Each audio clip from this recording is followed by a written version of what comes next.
Hello, welcome to day 2 of our Success Principles for Housewives and Stay-at-Home Parents series. So my name is Dr. Mrs. Blessing Ishomo, and we started yesterday and we looked at taking responsibility for your life. I am so excited to share this with all of us. One of the reasons I am very much excited about this is that a lot of people are wondering, so what do I do? How do I go about? Will I continue staying at home and all those? So for me, I want to help as many that are at home for one reason or the other and they want to make the best out of it. So the first thing we said yesterday was take 100% responsibility for your life. We're reviewing a book by Jack Canfield, The Success Principles, and that book it changed my life. It helped me a lot to be focused. And so when you take 100% responsibility for your life, you give up blaming. No matter how much you blame, nothing is going to change. You give up complaining. In fact, complaining means you know what to do. But most times we even complain to the wrong people. We don't say what we mean because we're afraid of confrontation. Give up justifying, this is my weakness, this is how I am. Give up excuses. A lot of people, they know deep down that these things are not right, but they're not talking. And yet they come out to cry victim. I'm at home, and I don't want to be at home. I'm supposed to use my certificate and all that. The question is, what are you creating, or what are you allowing by being quiet? The yellow alerts, the inkling, the intuition. You are thinking, oh, this thing isn't right, or I think I can do this. Even with my situation, even where I am right now, I think I can start up something small and grow. But when you are not intentional about how you live your life, it's always an issue. Thanks everyone, thanks for joining. Today we're looking at you being clear about why you are here. So it's the purpose question. Why are you on earth? Why are you married to the person you're married to? Why do you have those children? Why are you in the place where you are? You need to be calm in your spirit and listen. There are things that you love to do. There are things you are passionate about. There are things that you are good at. Those things are in line with your purpose. For me, I realize that I can be very, enthusiastic when I'm talking about something. Somebody said I can sell snow to the Eskimos. And I can be creative, when it comes to taking care of things. If you just dare me, if you say you can't do this thing, you've gotten me to spring to action and all that. So, and I noticed, like I shared yesterday, I'm a vet doctor by profession. Even in class, for some of my classmates, they will agree, as the assistant class rep, I was always in the people building business. Is it I'm inspiring them to do something? Is it I'm empowering them to achieve something? I remember in our 5th year, that year I schooled at University of Nigeria in Nsukka, and that particular year, that class, year 5, is nicknamed or dubbed Chizoba. God deliver me. Because it had that record that not everybody that comes into year 5 will move to the final year and become doctors. Immediately I got to know about it. Like I said, don't dare me. There's a book called The 4 Tendencies. I need you to check it out by Gretchen Rubin. We're going to do a series on it. So in that book, I'm a rebel. So you don't dare us, because when you dare me, even if I didn't want to do it, I would do it just to prove a point that we can do it. So immediately I heard it, and I didn't even know. I made up my mind that everybody in my class will move to the final year. And so I started the tutorials, TDB, night programs. It was fun, and we had this count down to 100 days to professionals. And some days I'll come to class and I'll see my class boys, my classmates, they're really scared. And I'll be like, don't be afraid, no retreat, no surrender, we are going. And you know what? We actually made it. The whole class moved to final year. So I trained to be a vet doctor, and yet my purpose is in inspiring and empowering people. And so when I had that discussion and I stayed at home and then I started an online business, it sharpened my skills. So if you want to get me busy, just give me a project. Tell me people will be helped. Tell me, that people will learn new things, and you get me high.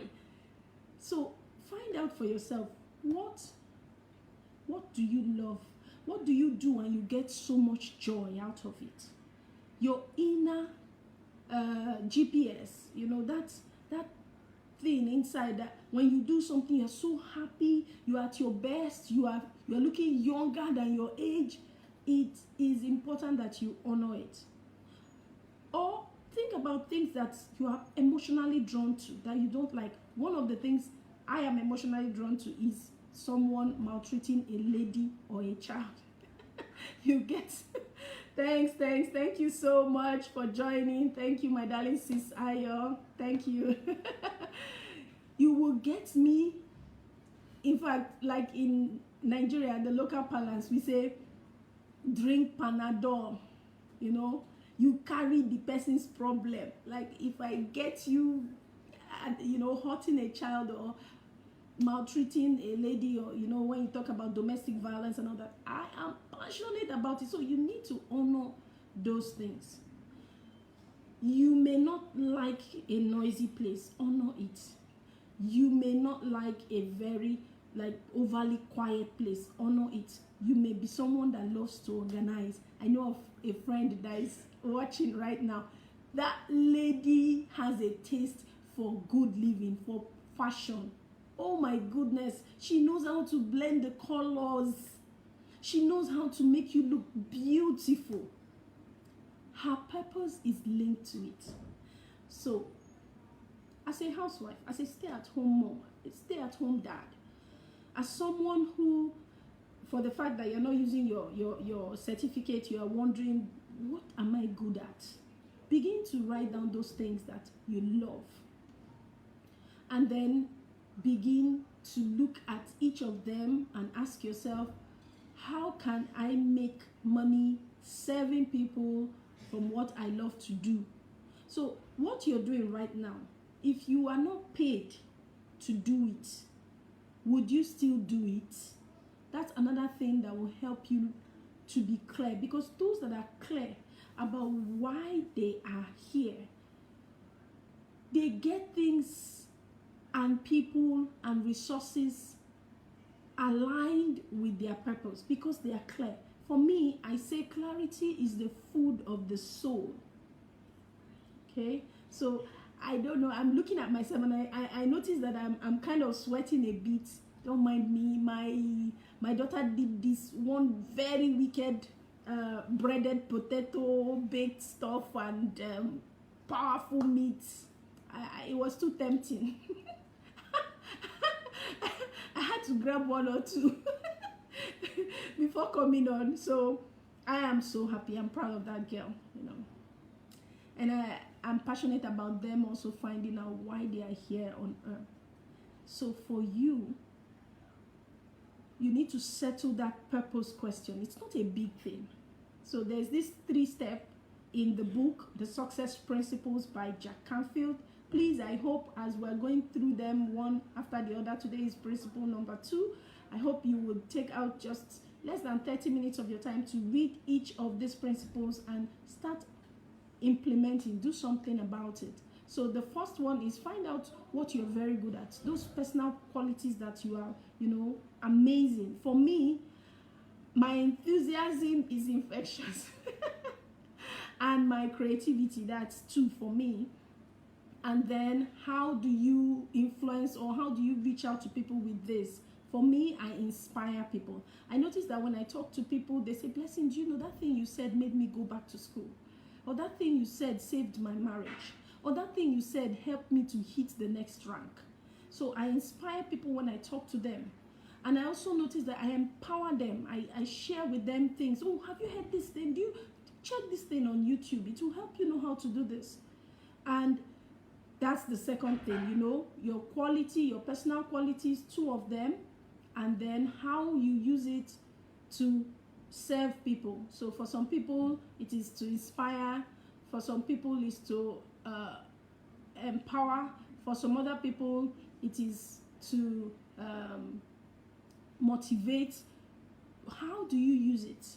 And then how do you see the world in a perfect place? How do you help people achieve their goals through what you do? Some people, like I said, they are very good at details. They will save you the stress of, wasting your money and, being sane. I have an amazing friend that just celebrated her birthday. She is a solution-oriented person. Once you tell her something, she's thinking of how to save you money. She's helping you organize things. I'm telling you, her purpose is tied to it.